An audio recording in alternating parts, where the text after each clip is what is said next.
Հակառակորդը շարունակում է տարբեր զինատեսակների կիրառմամբ խախտել հրադադարի պահպանման ռեժիմը։ Մարտական հենակետում 2 զինծառայող է զոհվել։ Զոհված 20-ամյա Վահե Վանոյանը Շիրակի մարզի Արևիկ գյուղից էր, անգամ 10-օրյա արձակուրդից էր հրաժարվել, ընդամենը 1 ամսից զորացրվելու էր։ Ահաբեկչություն ու ռումբի հավանական առկայություն ամերիկյան Fox News հեռուստաալիքը նոր բացահայտում է ներկայացրել կործանված A321 օդանավի վերաբերյալ։ Տնակում օծանելիքի բույրը միշտ նույնն է եղել, հարցաքննվել է Հարություն Գրիգորյանի սպանության գործով վկա Աննա Սիմոնյանը։ Սաթոն ու Սեթոն մեզ կողջունեն ամանորին, ազգայինի պահպանությամբ հայկական ժողովրդական հեքիաթների բեմադրություն Գյումրու Ստեփան Ալիխանյանի անվան տիկնիկային թատրոնում։ Արագածոտնի մարզում բնության հասցրած վնասների չափերն են հաշվում, մի քանի գյուղերում ու Ապարան քաղաքում քամին տանիքներ է պոկել, ծառեր տապալել, գազատար խողովակները շաշքից հանել։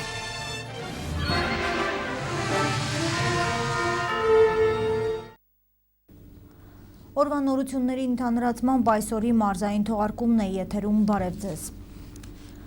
Նախ սահմանին տեղի ունեցած դեպքից։ Հակառակորդը շարունակում է տարբեր զինատեսակների կիրառմամբ խախտել հրադադարի պահպանման ռեժիմը, տեղեկացնում է Լեռնային Ղարաբաղի Հանրապետության Պաշտպանության նախարարության մամլոյցարայությունը։ Նոյեմբերի 12-ին ժամը 21-ի սահմաններում Պաշտպանության բանակի հարավային ուղղությամբ տեղակայված զորամասերից մեկի պահպանության տեղամասի մարտական հենակետում հակառակորդի կողմից արձակված կրակոցներից մահացու հրազենային վիրավորում են ստացել զինծառայողներ Վահե Վարդգեսի Վանոյանը ծնված 1995 թվականին եւ Միքայել Առաքելի Թորոսյանը ծնված 1996 թվականին։ Դեպքի մանրամասները պարզելու համար կատարվում է քննություն։ Լեռնային Ղարաբաղի Հանրապետության Պաշտպանության նախարարությունը կիսում է կորստյան ծանր վիշտը եւ իր զորակցությունը հայտնում մահացած զինծառայողների ընտանիքների անդամներին, հարազատներին եւ ծառայակիցներին, ասվում է Լեռնային Ղարաբաղի Հանրապետության Պաշտպանության նախարարության մամլոյցարայության տարածած հաղորդագրությունում։ Լեռնային Ղարաբաղի Հանրապետության նախագահ Բակո Սահակյանը նոյեմբերի 13-ին ստորագրել է հրամանագրեր պարգևատրելու մասին, տեղեկացնում է Լեռնային Ղարաբաղի Հանրապետության նախագահի աշխատակազմի տեղեկատվության գլխավոր վարչությունը։ Համաձայն հրամանագրերի պետական սահմանը պաշտպանելիս ցուցաբերած արիության համար Պաշտպանության բանակի զորամասի շարքայիններ Միքայել Թորոսյանը եւ Վահե Վանոյանը հետմահու պարգևատրվել են մարտական ծառայություն մեդալով։ Վահե Վարդգեսի Վանոյանի եւ Միքայել Առաքելի Թորոսյանի սպանության դեպքի արդիվ զինվորական քննչական գլխավոր վարչության կայազորային քննչական բաժնում հարուցվել է քրեական գործ։ Այս մասին հայտնում են Հայաստանի Հանրապետության քննչական կոմիտեի դեպարտամենտի տեղեկատվության եւ հասարակայնության հետ կապերի բաժնից։ Հայաստանի Հանրապետության Պաշտպանության նախարարությունն իր հերթին խստագույնս դատապարտում է ադրբեջանական կողմի ահաբեկչական բնույթ ունեցող հերթական գործողությունը, որին զոհ են գնացել Արցախի Պաշտպանության բանակի 2 զինծառայողներ։ Գիտակցելով, որ տվյալ գործողությունն անհետևանք չի մնալու եւ մեղավորները պատժվելու են, Ադրբեջանի ռազմաքաղաքական ղեկավարությունը հերթական անգամ գնում է իրավիճակի սրման։ Պաշտպանության նախարարությունը եւս խորին ցավակցությունն է հայտնել հակառակորդի կողմից արձակված կրակոցներից մահացու հրազենային վիրավորում ստացած զինծառայողներ Վահե Վարդգեսի Վանոյանի եւ Միքայել Առաքելի Թորոսյանի հարազատներին եւ կիսել կորստյան ծանր վիշտը։ Զոհված 20-ամյա Վահե Վանոյանը Շիրակի մարզի Արևիկ գյուղից էր, բանակ էր զորակոչվել դպրոցն ավարտելուց հետո, ընտանիքի անդամներն անհամբեր սպասում էին տղայի վերադարձին, 1 ամսից Վահեն զորացրվելու էր, անգամ 10-օրյա արձակուրդից էր հրաժարվել։ Ընդամենը նորեր առաջ պարգևատրվել էր մեդալով ծառայեկցի կյանքը փրկելու առիթով, համագյուղացիները պատմել են, որ տղան հպարտանում էր զինվորական համազգեստով ու հենց Լեռնային Ղարաբաղում իր ծառայությամբ։ Վահեն Վանոյանների կրտսեր զավակն էր ու միակ որդին։ Վահեն աշխուժ լավ, խիզախ, սկական, խիզախ տղա էր, սպորտսմեն, մանգուց հաճախում էր Գյումրի քաղաքում լողի, լողավազաններ հետո բանակտեղ բիատլոն էր բարավեր գնացել էր մի տեղ ինչ-որ առաջի տեղներ ընգել։ Եկել օդպուստ տեսել եմ, խոսացել եմ, շատ ուրախ, շատ լավ ծառայում էր։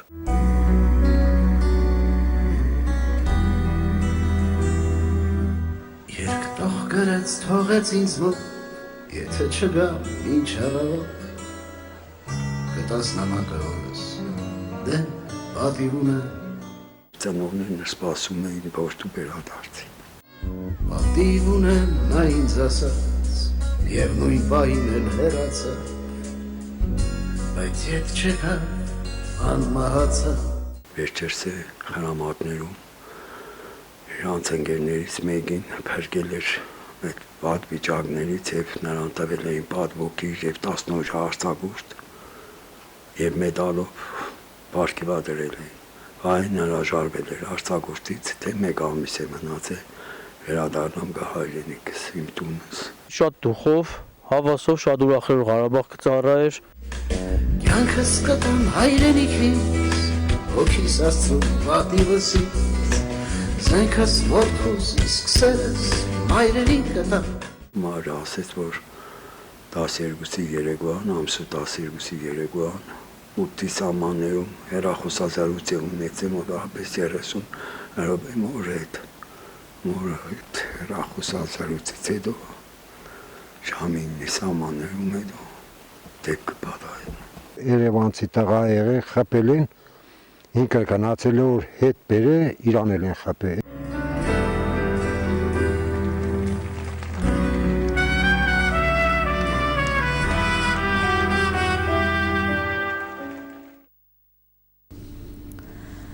Ռուսաստանի Դաշնության Տուլայի մարզում վթարի ենթարկված Մոսկվա-Երևան ավտոբուսի ուղևորներից մեկին մարզային հիվանդանոցի վերակենդանացման բաժանմունքից տեղափոխում են Մոսկվայի Սկլիֆոսովսկու անվան ինստիտուտ։ Այդ մասին ՌԻԱ Նովոստի գործակալությանը հայտնել է մարզի առողջապահության նախարարության ներկայացուցիչը։ Տուլայի հիվանդանոցում մնում է տուժած 5 ուղևոր, նրանցից 2-ը վերակենդանացման բաժանմունքում։ Հիշեցնենք, որ Մոսկվայից Երևան ուղևորվող ավտոբուսը Տուլայի մոտակայքում վթարի էր ենթարկվել նոյեմբերի 3-ին։ Ավտոբուսում եղել էր ավելի քան 60 մարդ Հայաստանի Հանրապետության քաղաքացիներ, վթարի հետևանքով զոհվել է 9 ուղևոր, տուժել 46 մարդ, որոնցից 32-ը հոսպիտալացվել է։ Իսկ Հարավային Սուդանում նոյեմբերի 4-ին կործանված օդանավի անձնակազմի 5 անդամների մարմինները 3 ուշ երեկոյան չարթերային չվերթով տեղափոխվել են Երևան, ան 12-ն ընկել էր թռիչքից անմիջապես հետո եւ վնասելով բնակելի շինություններ հայտնվել Նեղոս գետում։ Ավիաաղետի հետևանքով զոհվել է 40 մարդ։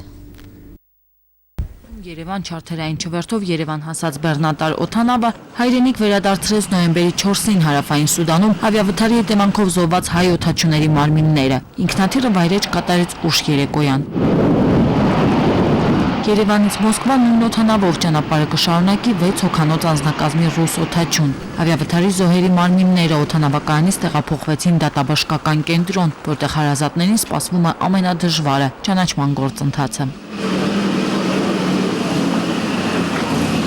Հայաստան տեղափոխված անձնակազմի 5 անդամներն են հրամանատար Գևորգ Թովմասյանը, երկրորդ օդաչու Սամվել Համբարձումյանը, բորտինժեներ Սամվել Մկրտչյանը, ավիատեխնիկներ Արմեն Անտոնյանն ու Սուրեն Պետրոսյանը։ Այսօր Ամերիկյան Fox News հեռուստաալիքը նոր բացահայտում է ներկայացրել Սինայի թերակղզու օդային տարածքում կործանված A321 ռուսական քաղաքացիական օդանավի վերաբերյալ, նշելով, որ դրանում թայմեր է եղել։ Աղբյուրը մանրամասնում է, որ այդ մասին իրենց հայտնել են օդանավի կործանման հնարավոր պատճառներն ուսումնասիրող քննիչներին մոտ կանգնած աղբյուրները։ Ալիքը նկատում է, որ թայմերի հանգամանքն առավել հավանական է դարձնում այն վարկածը, որ օդանավը կործանվել է ահաբեկիչների տեղադրած ռումբի պատճառով։ Բացի այդ, հետաքննությանը մոտ կանգնած աղբյուրը պատմել է, որ ըստ մասնագետների ռումբը տեղադրված է եղել ինքնաթիռի այն հատվածում, որտեղով վառելիքը գնում է դեպի շարժիչը։ Դրանով էլ հենց բացատրվում է տեսանելի ակնհայտ հանցանշանների բացակայությունը։ Ենթադրվում է, որ ռումբի տեղադրման հարցում ահաբեկիչներին օգնել է Շարմ էլ-Շեյխի օդանավակայանի աշխատակիցներից մեկը։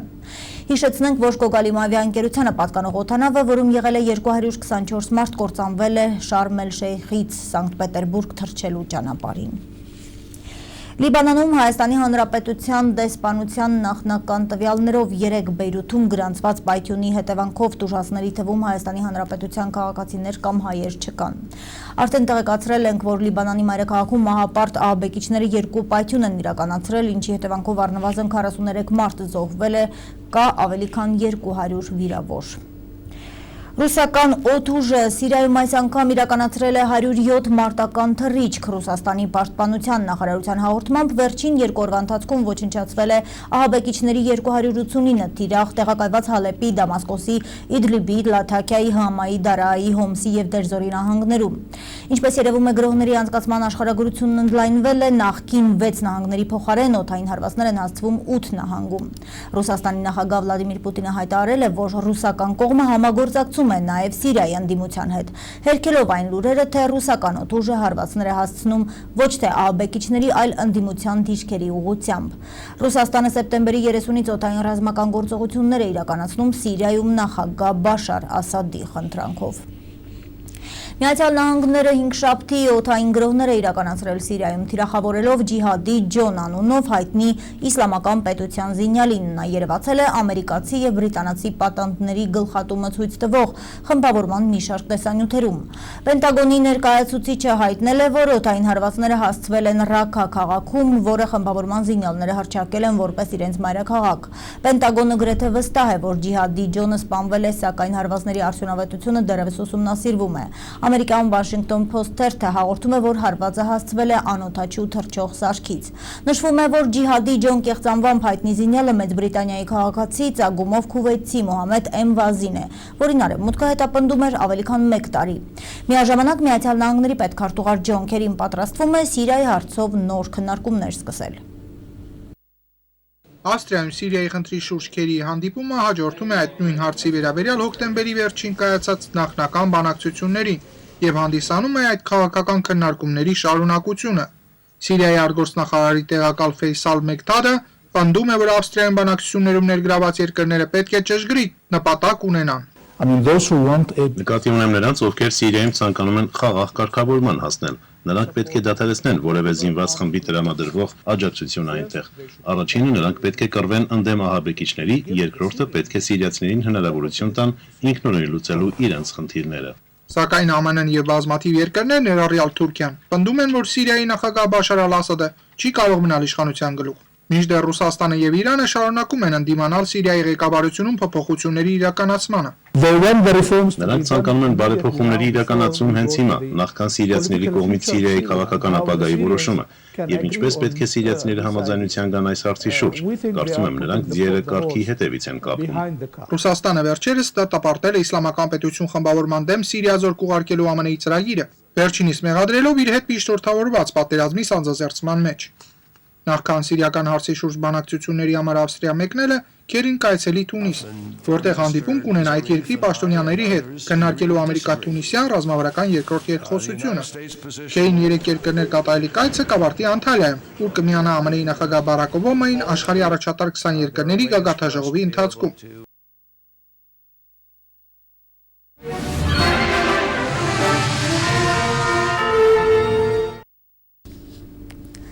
Սահմանադրական փոփոխությունների քարոզարշավի ողջ ընթացքին կկարողանա հետևել նաև հեռուստադիտողն ուղիղ եթերում։ Նախագիծը մեկնարկել է Հայաստանի հյուսիսային եւ հարավային մարզեր ուղևորված 4 այոյի եւ 4 ոչի կողմնակիցներ այնտեղ կլինեն 20 օր։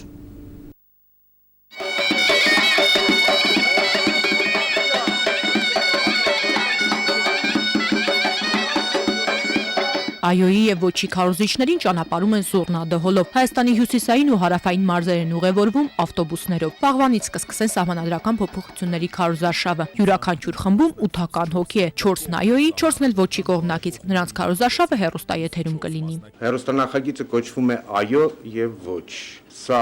քարոզարշավ է Հայաստանի գրեթե բոլոր բնակավայրերում երկու ուղղությամբ հյուսիս եւ հարավ։ Հեռուստանախագծի հեղինակը Կարեն Քոչարյանն է, Արմնյուզն ու Ամեկ+-ը սիրով արձագանքել են մտահղացմանն ու որոշել իրականություն դարձնել սահմանադրական փոփոխությունների թեմայով ռեալիթի շոուն։ Նախագիծը կմեկնարկի նոյեմբերի 13-ին, եթերում կլինի մինչև դեկտեմբերի 2-ը առանց շաբաթ-կիրակիի։ Սահմանադրական բարեփոխումներին կողմ եւ դեմ 16 քաղաքական ու հասարակական գործիչները 20 օրում կլինեն Հայաստանի փոքր ու մեծ գյուղերում, բոլոր քաղաքներում։ Հանդիպումներն ու քննարկումները շուրջօրյա կհեռարձակվեն Ամեկ+-ի լայվ սթրիմով ու Յուքոմում Արմնյուզ հեռուստաալիքով։ Իսկ Արմնյուզի սովորական եթերում դրանք կցուցադրվեն massամբ։ Նախագծին միացել են նաև մարզային հեռուստաընկերությունները։ Առաջին անգամ է Հայաստանում փորձում ենք անել բովանդակային դեբատներ կապված քաղաքական այս իրադարձության հետ։ Հյուսիսային խմբի այո քարոզողներն են Մարգարիտ Եսայանը, Սամվել Ֆարմանյանը, Արթուր Եղազարյանն ու Միքայել Մելքումյանը։ Հակառակ կողմում Պետրոս Մակեյանը, Վարդան Խաչատրյանը, Արմեն Մկրտչյանն ու Նարեկ Այվազյանն են։ Հարավում այոյի կողմնակիցներն են Հրայր Թովմասյանը, Վարդան Այվազյանը, Կարինե Աջեմյանն ու Արման Սաղաթելյանը։ Ոչի խմբում են Հրանտ Բագրատյանը, Թամարա Գևորգյանը, Ազատ Արշակյանն ու Վաղինակ Շուշանյանը։ Հակադիր հայացքներ ունեցող 16 գործիչները 20 օր միասին ճանապարհ կգնան, կքնեն, կարթնանան, կճաշեն կխոսեն ու հասարակությանը կփորձեն ապացուցել իրենց տեսակետի ճշմարտացիությունը։ Մենք փորձել ենք հակադիր կողմեր միացնել իրար, փորձել ենք այդ կողմերին միասին ուղարկել ճանապարհ եւ ամեն ինչ անելու ենք, որ իրենք խաղաղ երեկոյան հանդիպեն նույն հացի սեղանի շուրջ։ Սա շատ կարևոր էլեմենտ է, երբ մարդիկ ունեն տարբեր դիրքորոշումներ եւ տարբեր գաղափարներ, բայց կարողանում են միևնույն մեքենայով ճանապարհորդել եւ միևնույն սեղանից հաց կիսել իրար հետ։ Երկու խմբերը Հայաստանի հյուսիսային ու հարավային մարզերից Երևան կվերադառնան դեկտեմբերի 2-ին, մեկ օր կհանգստանան, իսկ 4-ին քարոզարշավի վերջին օրը կմասնակցեն Միացյալ բանավեճի։ Նախագծի հեղինակը վստահ է, տարբեր հայացքներ ունեցող հասարակական ու քաղաքական գործիչները կբանավիճեն ու նույնիսկ կվիճեն։ Դրանից եթերն ու հասարակությունը կշահի։ Այո եւ ոչ հեռուստանախագծում ժողովուրդը նրանց նաեւ արտասովոր իրավիճակներում կտեսնի։ Այս մարդիկ հանդիպելու են մեր մարզերի յուղի բնակիչների հետ, իրենց այդ տարբեր բաներ են, զբաղվելու են տարբեր սկսած, չգիտեմ, ենթադրենք, օղի քաշելուց կամ խմելուց վերջացած դա երեկոյան ժամերին քարոզից դուրս, բայց դա եթերում լինելու է, վերջացած չգիտեմ, բլոտ կամ եսիմ ինչ խաղալով, այսինքն սա լինելու է դասական ռեալիթի շոու։ Շոուից բացի այո եւ ոչ հեռուստանախագիծը մեկ այլ կարևոր նպատակ ունի։ Ծրագրի միջոցով հեղինակները ցանկանում են նախ եւ առաջ ժողովրդին իրազեկել սահմանադրական բարեփոխումների մասին։ Ինչ վերաբերում է մասնակիցներին, ապա Կարեն Քոչարյանն ասում է բացառությամբ Նիկոլ Փաշինյանի անձամբ կամ միջնորդավորված դիմել է բոլոր քաղաքական ուժերին ու անհատներին։ Ոմանք օբյեկտիվ, մյուսներն էլ սուբյեկտիվ պատճառներով մերժել են։ Ընտրվել են նրանք, ովքեր մասնակցելու ցանկություն են հայտնել։ Ազնիվ Կարապետյան, Նարեկ Եղազարյան, Կարեն Թադևոսյան, այսօր։ Այլ թեմաներից Արագածոտնի մարզի մի քանի գյուղերում ու Ապարան քաղաքում քամին տանիքները պոկել, ծառեր տապալել, ընդհուպ շարքից հանել գազատար խողովակները։ Գազամատակարարումն այստեղ դադարեցվել է, գյուղացիներն օգնություն են պահանջում կառավարությունից։ Արագածոտնի մարզը քամուց տուժել է, գիշերը սկսված ուժեղ քամին Արայի, Վարդենոտ, Արագած, Թթուջուր եւ Թեղենիկ գյուղերում պոկել է մեծ թվով տանիքների թիթեղներ ու շպրտել դրանք մի քանի մետր։ Վարդենոտ գյուղում անգամ արմատախիլ են եղել հսկայական բարդիներ, որոնք պոկել ու տապալել են գյուղի որոշ հատվածներով անցնող գազախողովակները, ինչի պատճառով էլ գյուղի որոշ տների գազամատակարարումը դադարեցվել է։ Որքից պոկել է, հա։ Էսի գազի գրասենակ, նա։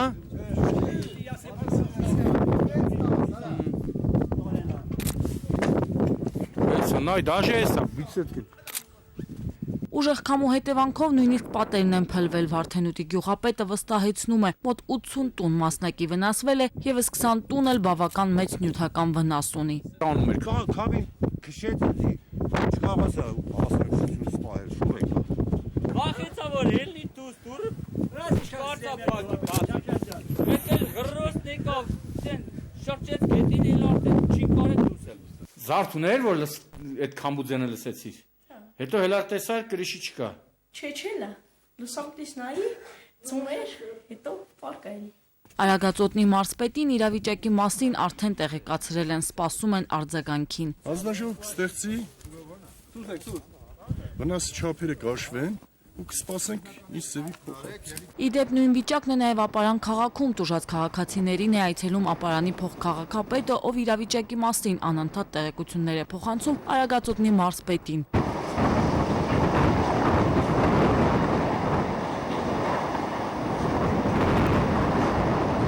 Տուժածների միակ սփոփանքը այն է, որ զոհեր եւ վիրավորներ չկան։ Աննա Գրիգորյան, Գագիկ Շամշյան, Կարեն Թադևոսյան, այսօր։ Շիրակի մարզի ընդհանուր իրավասության առաջին ատյանի դատարանում շարունակվել է Հարություն Գրիգորյանի սպանության գործով դատաքննությունը։ Նիստը կայացել է տուժողի իրավահաջորդ Նելի Օհանյանի եւ Ամբաստանյալի շահերի պաշտպաններից Լուսինե Սահակյանի բացակայությամբ։ Հարցաքննվել է գործով վկա Աննա Սիմոնյանը։ Գործով վկա Աննա Սիմոնյանին հարցաքննելու համար պահանջվել էր թարգմանիչ։ Նշանակված թարգմանիչ Արմինե Մինասյանի կողմից ներկայացված տեղեկանքում, որն Արդարադատության նախարարության կողմից 2012 թվականին տրվել է անժամկետ, նշվում է, որ թարգմանչի որակավորում Արմինե Մինասյանը ստացել է մասնակցելով ռուսաց լեզվի նոտարական գործողությունների որակավորման ստուգումներին եւ վաստակել դրական միավոր։ Տուժողի իրավահաջորդ Լիպարիտ Սիմոնյանը ներկայացված փաստաթուղթը բավարար չհամարեց եւ փորձեց ճշտել արդյոք թարգմանիչն ունի համապատասխան մասնագիտական բարձրագույն կրթություն։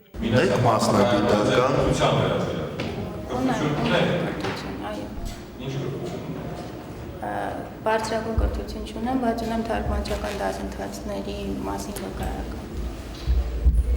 Դասընթացներ ավարտելու մասին։ Արտադրության նախարարության կողմից տրված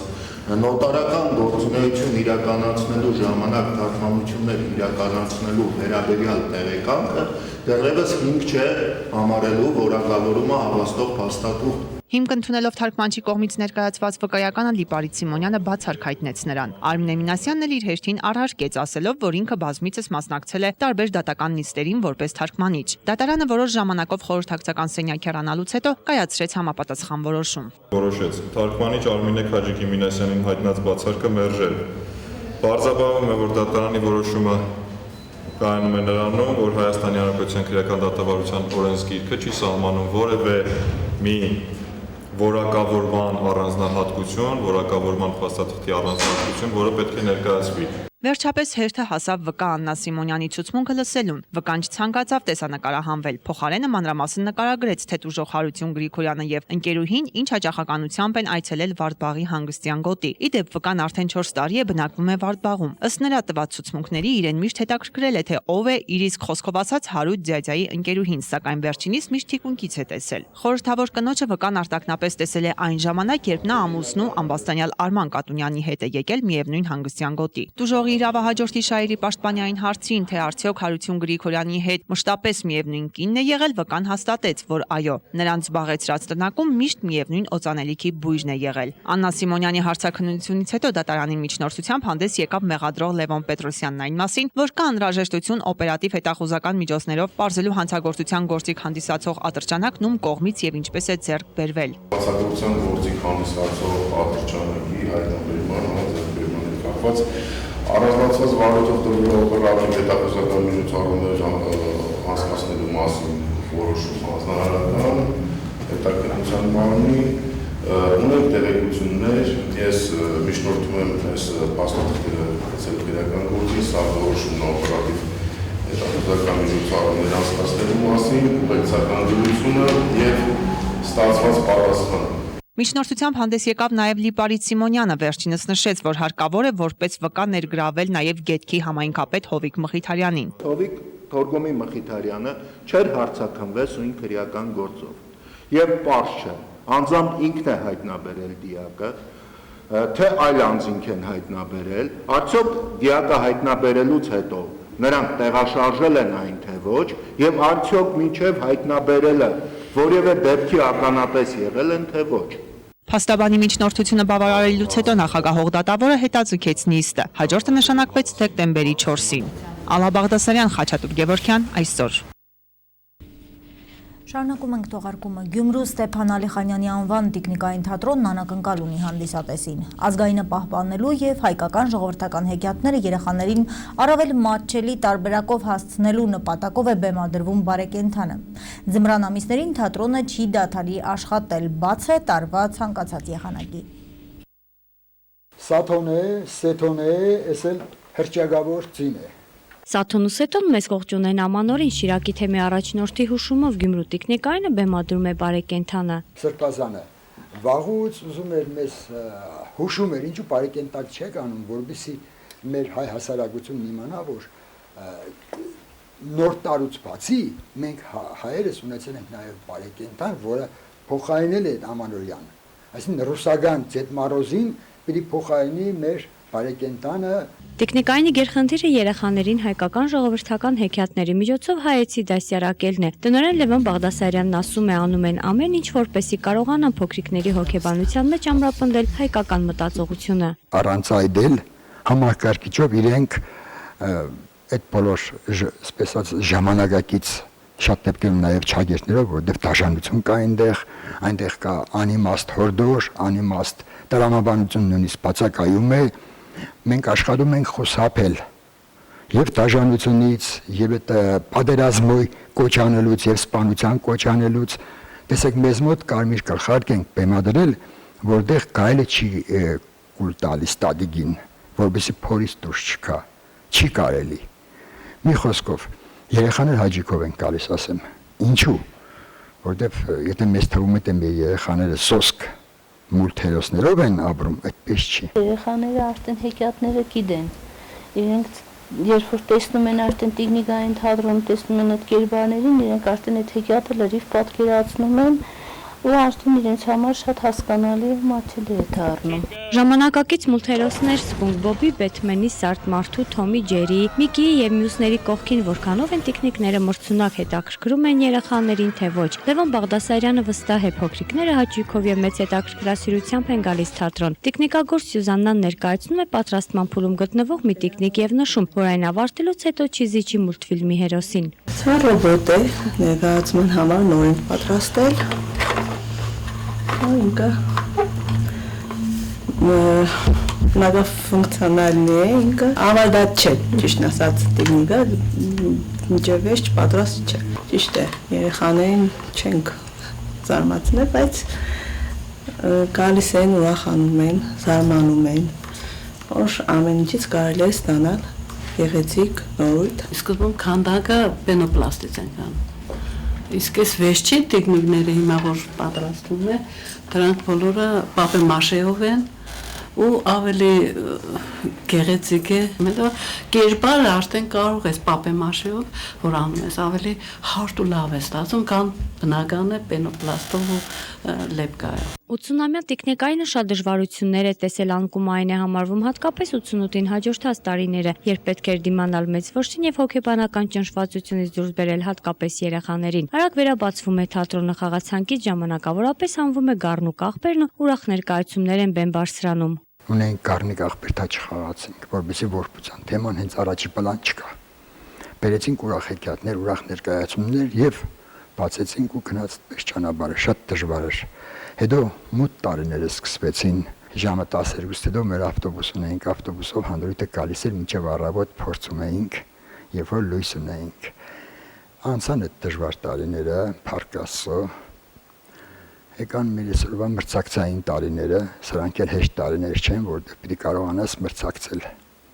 Փառք Աստծո տայել ենք կարողանում։ Երիտասարդ կադրերով թատրոնը մշտապես համալրվում է թեմայի ու գաղափարի պակաս չկա։ Նաև տիկնիկներն են ավելանում, խաղացանկը մշտապես թարմացվում է։ Անգամ տարածության կրճատման խնդիրն է լուծված։ Երեխաները եթե ուզում են գալիս են թատրոն, եթե հնարավոր չէ, թատրոնն է նրանց հյուր գնում։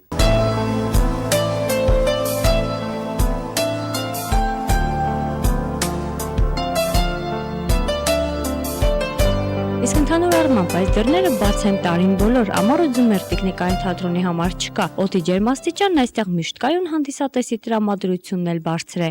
Արմենուհի Մինասյան, Խաչատուր Գևորգյան այսօր։ 1989 թվականի նոյեմբերի 9-ին փլուզվեց Բերլինի պատը, դառնալով Արևելյան Եվրոպայում սոցիալիզմի անկման խորհրդանիշը։ Արդեն 1990 թվականին Գերմանիան աշխարհի քաղաքական քարտեզի վրա դարձավ մեկ միասնական պետություն։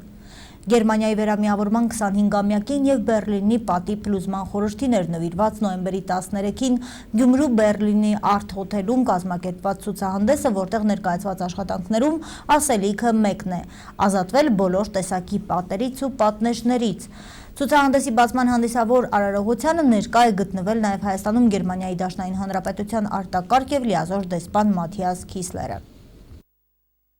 Այս իրադարձությունը ամբողջ աշխարհի համար յուրահատուկ իրադարձություն էր, որը աննախադեպ էր, գուցե եւ շատերի բոլորի համար անսպասելի։ Ցավոք սրտի այսօր լրիվ հակառակ կողմով նորից շատ ակտուալ է դառնում պատերի թեման եւ պատերի այս անգամ ոչ թե քանդումը, նոր պատերի կառուցումը աշխարհում եւ այսօրվա ցուցահանդեսը մեր հրաշալի արվեստագետները փորձել են բոլորը իրենց ձևով մեկնաբանել պատի խորհուրդը։ Շատ ուրախ եմ ձեզ մոտ Գյումրիում լինել այսօր։ Մի քանի հիմք կա, ինչու ես այստեղ եմ այսօր։ Թուրքիայի եւ Հայաստանի մեջ սահմանը փակ է։ Այստեղ հատկապես կարևոր է հասարակական քաղաքացիական հասարակության երկու կողմերին միացնել եւ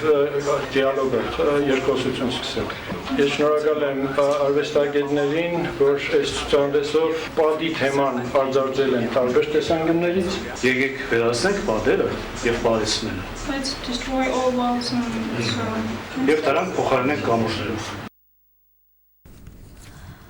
Մարզական մեկ լուր Իսլանդիայի մայրաքաղաք Ռեյկյավիկում կայացել է շախմատի Եվրոպայի թիմային առաջնության բացման արարողությունն ու վիճակահանությունը Հայաստանի տղամարդկանց հավաքականն առաջին տուրում կհանդիպի Իսլանդիայի ընտրանու հետ։ Աղջիկների հավաքականի մրցակիցը մեկնարկային տուրում կլինի Լատվիայի ընտրանին։ Հայաստանի հավաքականի կազմում հանդես կգան Լևոն Արոնյանը, Գաբրիել Սարգսյանը, Սերգեյ Մովսիսյանը, Հրանտ Մելքումյանը եւ Հայաստանի գործող չեմպիոն Կարեն Գրիգորյանը։ Հայաստանը կանանց պայքարում կներկայացնեն Էլինա Դանիելյանը, Լիլիթ Մկրտչյանը, Լիլիթ Գալոյանը, Մարիա Կուրսովան, Սուսաննա Գաբոյանը։ Եվ վերջում հետաքրքիր լուրեր Մեծ Բրիտանիայում բնակվող Ալաստեր Մոֆատը տպավորիչ ռեկորդ է սահմանել հետընթացով երկու կողմից փակ ամենափոքր տարածքում ավտոմեքենան կայանելու առումով, տեղեկացնում է The Daily Mail-ը։ Գինեսի համաշխարհային ռեկորդը գրանցվել է ընդամենը 34 սանտիմետր տարածքում մեքենան կայանելու համար։ Նախորդ ռեկորդը եղել է 35 սանտիմետր։ Ռեկորդը սահմանելու համար Ալաստերից պահանջվել է իր փոքր մեքենան հետընթացով եւ մարտաֆիլմերի պես պտույտ գործելով կայանել երկու մեքենաների միջև ընկած չափազանց փոքր տարածքում։